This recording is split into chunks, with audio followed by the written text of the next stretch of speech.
अस्सलाम वालेकुम एवरीवन, मैं हूं फ़िज़ा फ़हीम और मेरे साथ मौजूद है सर हाजी इकबाल। आज हम मार्केट की अपडेट्स के हवाले से बात करते हैं। आप लोगों ने कुछ क्वेश्चंस हमें पर्सनली इंडिविजुअली भी पूछे, हम उनके बारे में भी क्वेश्चन करेंगे और कोशिश करेंगे कि आप लोगों तक एक्यूरेटली जवाब पहुंचा सकें। अस्सलाम वालेकुम सर, कैसे हैं आप? हाँ, ठीक ठाक। थैंक यू सर, आपने टाइम दिया, आपको मैंने बहुत तंग किया लेकिन still you are available here. Sir सबसे पहले तो बताएं कि आज मार्केट जो है वो काफ़ी सुस्त नज़र आ रही है और वॉल्यूम नहीं है बिल्कुल भी, तो क्या है? ये देखो 2-3 दिन से हो रहा है, वॉल्यूम बिल्कुल इतना श्रिंक हो गया है।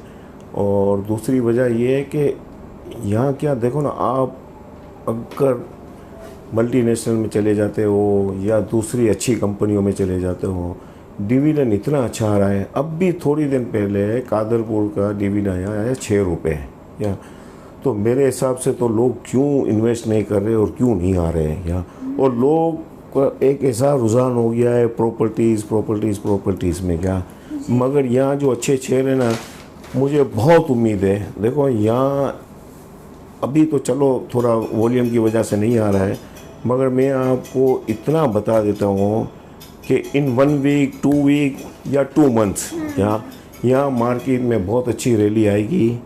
और डिविडेंड वाले शेयर्स हैं ना, वो आपको एग्रेसिव बाय करना पड़ेगा। अभी तो मिल रहे हैं आपको, उस वक्त आप ऐसी हालत होगी कि आपको ऊपर लेने पड़ेंगे, क्यों कि अच्छे शेयर मुझे लग रहा है कि मार्केट से गायब हो जाएंगे, क्योंकि रिज़ल्ट वाइज इतने अच्छे आ रहे हैं। आप देखो ना, बीच में रिज़ल्ट आए पाको के, अटक पेट्रोलियम के, आप रिज़ल्ट तो देखो। उसकी वजह से मुझे लग रहा है कि people are why they are क्यों इन्वेस्ट नहीं कर रहे हैं यहाँ स्टॉक इज मतलब, क्योंकि यहाँ आपको हर चीज़ मतलब एक प्रोसेस में जाती है क्या, वो दूसरी जगह का ऐसा नहीं है। यहाँ अच्छे तरीके ये सिस्टम बहुत अच्छा है क्या, तो मैं तो लोगों को कहूँगा कि यहाँ बिल्कुल आप इन्वेस्ट कीजिए।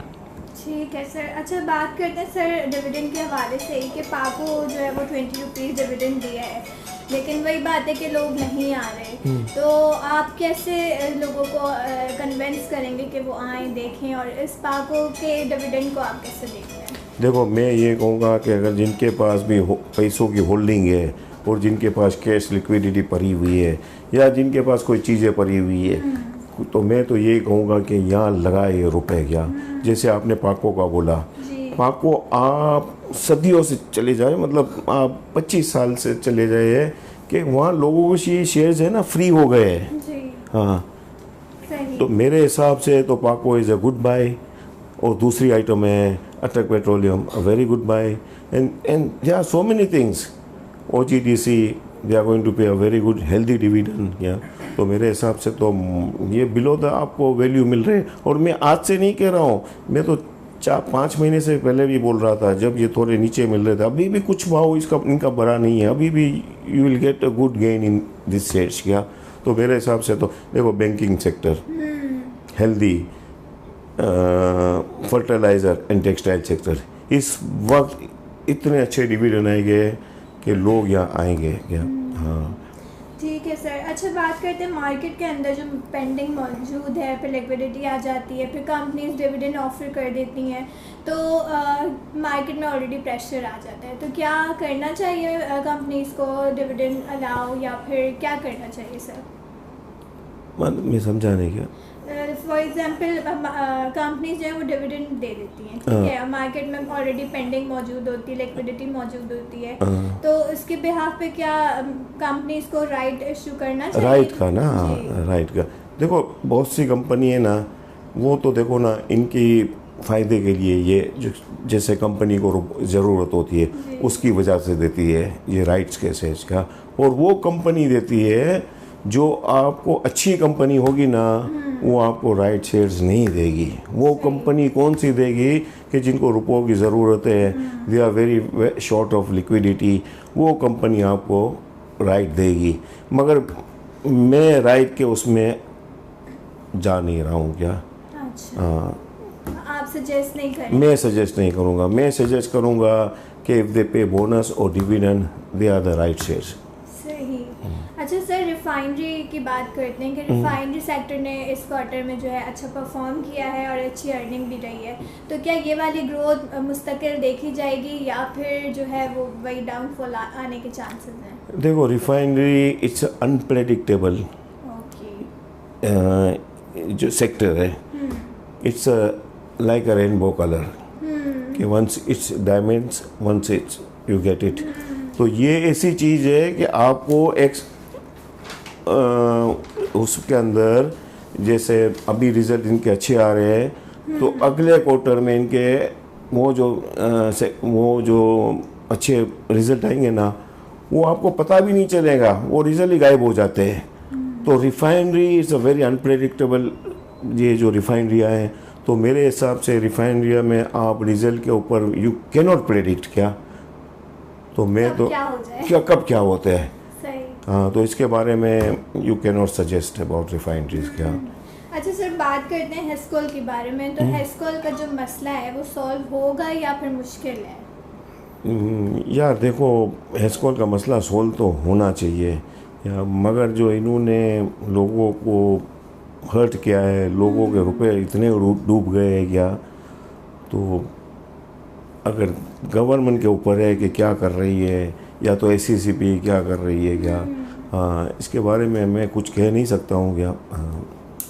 अच्छा सर, ये बताएं कि आईटी सेक्टर जो है वो ऑलरेडी बहुत बूस्ट कर रहा है, तो क्या यहाँ से हमें प्रॉफिट टेकिंग करनी चाहिए या फिर हमें क्या करना चाहिए?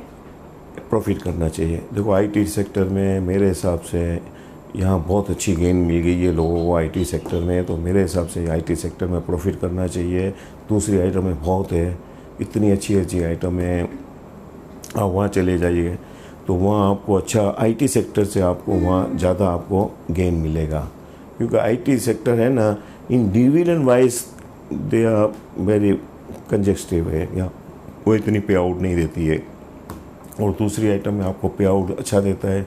तो मेरी एडवाइस यही है कि आपको जाना चाहिए, दूसरी आइटमों में जाना चाहिए। ओके, ठीक है सर। आज के हवाले से बात करें तो MSCI की बड़ी न्यूज़ आई है कि 100 इंडेक्स में पाकिस्तान को इंक्लूड करेंगी, तो क्या ये वाकई ऐसा होगा या फिर जो है सिर्फ बातें हैं, और अगर होगा तो सर क्या रीज़न होगा कि ऑब्वियसली ये पाकिस्तान के लिए अच्छी न्यूज़ है, तो इसका इम्पैक्ट क्या आएगा? ये देखो, अगर ये हो गया ना तो इसके लिए तो बहुत अच्छा है। हाँ, इसमें देखो बाइंग बहुत अच्छी आ जाएगी, या तो उसकी वजह से हम इंडेक्स देख रहे हैं कि तकरीबन 55-57 हज़ार इंडेक्स भी हो जाएगा, और न्यूज़ तो आ गई है क्या, मगर मुझे लग रहा है कि हो जाना चाहिए पाकिस्तान का। हाँ सही सर, अभी की बात करते हैं तो इस वक्त मार्केट में सारी अच्छी कंपनीज आ रही हैं, ठीक है, तो इन्वेस्टर्स जो हैं वो उनको करना चाहिए इन्वेस्ट, या फिर क्या इन बढ़ते हुए रेट्स में, तो क्या उनको करना चाहिए? बिल्कुल करना चाहिए, बिल्कुल। देखो, इन्वेस्टर क्या कर रहा है, इन्वेस्टर में आप फ़र्ज़ कीजिए कि 50% इन्वेस्टर है क्या, तो उसमें 30% क्या करते हैं कि वो चले जाते हैं, उसमें चले जाते हैं, आप लिवरेज में चले जाते हो, तो वो उसको मार पड़ जाती है। लिवरेज में चल जाते हैं ना, आप प्योर एंड आप रुपए लगाए क्या, 100% आप अपनी जितनी भी आप ले सकते हो ना, अगर आप रुपए लगा कर लोगे ना तो आपकी हार नहीं होगी। अगर आप लिवरेज में चले जाओगे ना और अच्छी आइटम भी होगी ना, तो आप यू कैन नॉट सर्वाइव। हाँ, तो मैं तो यही कहूँगा, जितने रुपए हैं ना उतने आप लगाइए, मगर लिवरेज में मत जाइए बस। हाँ सही। अच्छा, ये गलतियाँ अक्सर लोग कर देते हैं सर, तो मैं चाहूँगी कि आप जो है ना कैमरे में देख के लोगों को प्रॉपर गाइड कर दें कि उन्हें किस तरफ जाना चाहिए। और एक क्वेश्चन के साथ साथ पूछूंगी कि मैंने आपकी लास्ट इंटरव्यू में सुना कि आप जो है AKD साहब को फॉलो करते हैं, तो वो तो काफ़ी तेज़ी में होते हैं, तो आपकी क्या स्ट्रेटजी होती है मार्केट में इन्वेस्ट करते वक्त की? और दूसरा ये कि मार्केट तो तेज़ी मंदी चलती रहती है, तो क्या आप सजेस्ट करेंगे? मैं मार्केट में पहले तो देखो देखना चाहिए, you have to follow the news also. देखो, ये मार्केट चलती है न्यूज़ के ऊपर भी। हाँ, 40% आपकी मार्केट चलती है न्यूज़ के ऊपर, तो हम तो देखते हैं, सुबह थोड़ी बहुत अखबार पढ़ते हैं, कंपनियों के बारे में देखते हैं, थोड़ा गवर्नमेंट का भी हिस्सा होता है, कि व्हाट द गवर्नमेंट की क्या खबरें आई है। तो ये सारी चीज़ें देखनी पड़ती है, उसके बाद हम देखते हैं कि आगे क्या है, आगे कुछ अच्छा नज़र आ रहा है कि गवर्नमेंट यहाँ सपोर्ट करेगी, तो इसके बाद हम लोग वहाँ लोगों को बोलते हैं कि ये सेक्टर में आप इन्वेस्ट कीजिए। हाँ, ठीक है सर, एक आखिरी क्वेश्चन मैं आपसे पूछूंगी कि एक कमेंट आया हुआ था आपके लास्ट इंटरव्यू के कमेंट सेक्शन में कि कुछ लोगों के पैसे जो हैं कई ब्रोकरेज फर्म्स जो है ना लेके ख़बन हो गई हैं, तो वो बड़ा गुस्से का इजहार कर रहे थे। तो ऐसे वक्त में क्या करना चाहिए, आप क्या स्ट्रेटजी बताएंगे कि उनको उनके पैसे वापस मिलें? देखो बहुत से लोगों के रुपए तो डूब गए हैं। हाँ, ब्रोकरेज हाउस देखो ना, उसमें SACP इन स्टॉक मैनेजमेंट, इनका भी थोड़ा बहुत कसूर है, इनको करना चाहिए क्या। और देखो थोड़े बहुत रुपए आपको मिल जाते हैं, जो इनकी जो होती है स्टॉक के पास पड़ा होता है ये वो, तो लोगों को पता नहीं 4 आने 8 आने रुपए इनको मिल जाते हैं क्या। मगर लोग बेचारे बहुत परेशान हैं, बहुत से देखो ना जो हाउसेस से वो चले गए क्या लेकर, बहुत से और बहुत से लोग सफ़र हुए हैं, इतने सफ़र हुए हैं कि उनको बहुत मार पड़ी है और अभी भी उनके बहुत रुपए बाकी है। मगर यहाँ क्या है, यहाँ स्लोनेस इतनी है कि आप देखो, मैंने भी बहुत कोशिश की, क्या आप करते हो ना, तो यहाँ आप कर नहीं सकते हो। यहाँ इतनी बड़ी एक आप, मैं वर्ड क्या बोलूँ इनके लिए क्या, कि क्यों लोग इतने बेचारे सफ़र कर रहे हैं, एक तो इसमें और एक कंपनियों में। आप कंपनीज़ तो देख लीजिए, कितनी कंपनीज़ जो बिल्कुल शटर डाउन हो गई है, ऐसी कंपनी जो बिल्कुल जो लोगों के पास शेयर्स पड़े हुए हैं और सालों साल से 25-25 साल से अभी तक कोई कुछ भी नहीं हुआ है।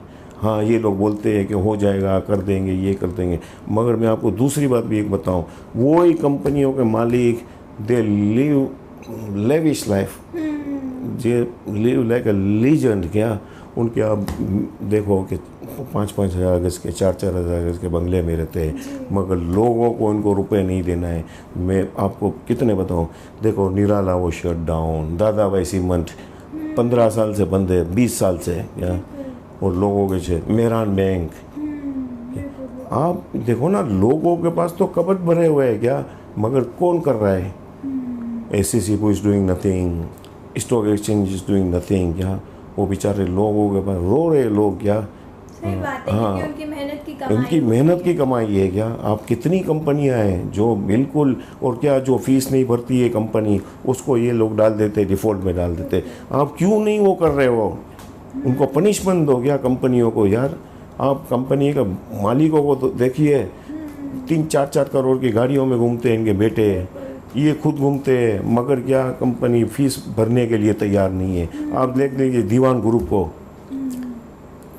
तकरीबन 7-8 कंपनियां हैं इनकी, below rate of 2 rupees 3 rupees 5 रुपये क्या, और कहाँ दाम था। और इनके आप देखो महल देखो, 8-8 हज़ार गज के बंगले में रहते हैं। और मैं ये एक सेक्टर का नहीं बोल रहा हूँ, ऐसी आपको मिलेगी तकरीबन 30 सेक्टर मिलेंगे क्या, मगर कोई बेचारा पब्लिक को कोई देते ही नहीं है ये लोग क्या। तो मेरे को तो ये चीज़ों से बहुत अफसोस हो रहा है क्या। तो सर ऐसे में आप पब्लिक को बीइंग अ लेमैन क्या सजेस्ट करेंगे कि उनको क्या कोशिश तो करनी चाहिए ना, उनको पता है कि उनके पैसे डूब गए हैं, लेकिन एटलीस्ट बंदा कहते हैं ना कि ट्राई करो तो अल्लाह में रास्ते निकालता है। तो मैं यही कहूँगा पब्लिक को कि मतलब आप आगे आए और इनको स्टॉक एक्सचेंज से पूछे, SACP से पूछे कि हमारे इसका क्या होगा क्या, ये हमारे जो शेयर्स पड़े हुए 20-20 साल से ना, इसका कुछ हो रहा है क्या। हमने तो रुपए लगाए हैं, हमने कहाँ पर ट्रस्ट किया है, स्टॉक एक्सचेंज को। हाँ बिल्कुल ऐसे ही है, क्यों, वो तो एक बोर्न वर्ड होता है स्टॉक एक्सचेंज का। तो इनको तो देखो ना, स्टॉक एक्सचेंज को पैसे लगे कहाँ, स्टॉक एक्सचेंज के अंदर, और कंपनियां वो डूब जाती है क्या, डूबती नहीं है, उनके पास होता है क्या, मगर वो कर देती है क्या। तो ये तो इनका कसूर है, मैं तो यही बोलूँगा। और पब्लिक को मैं बोल रहा हूँ ना, आना चाहिए, पब्लिक को इनसे लड़ना चाहिए, और लड़ो इनसे क्या, कि ये आपकी हक की कमाई है क्या। और इसमें मैं बेचारे छोटे छोटे लोग हैं, 2-2 हज़ार वाले, 5-5 हज़ार वाले, और उनको 15-15 साल हो गए, यहाँ कोई पूछता नहीं है यार। सही बात है। फिर वही बात है ना कि छोटे इन्वेस्टर्स हैं तो उनको इस कौन देखो ना पूछे? कॉन्फिडेंस ये बाजार के अंदर क्यों, यू है ओनली 2.5 लाख आपको इन्वेस्टर है, आप दूसरी जगह चले जाइए, आपको मिलियंस ऑफ इन्वेस्टर मिल रहे हैं या कि वहाँ एक सिस्टम है या यहाँ सुनवाई नहीं है, सही बात। आपकी बिल्कुल सुनवाई नहीं है, छोटी सी मार्केट है, 4 प्लेयर मिलकर वो कर देते हैं या कमाने वाले अभी भी यहाँ कमाते हैं, मैं आपको बताऊं, क्योंकि सिस्टम बिल्कुल नहीं है। हाँ, और जो बेचारे फ़ोन पर और काम करते हैं ना उनकी मौत है या वो, क्योंकि उनको पता ही नहीं होता है, डजन नो, हाँ उनको एक ही आती है क्या, वो बेचारे उसके ऊपर टिप्स के ऊपर चले जाते हैं। मगर बहुत मुश्किल है। मगर मार्केट का मैं ये बता दूँ, आगे जाकर मार्केट बहुत अच्छी हो जाएगी। ठीक है, thank you so much sir for your time, thank you everyone for your being here and watching us. See you for the next time. You're watching Pakistan stock market updates. Faiza Fahim signing off. Allah Hafiz. Thank you.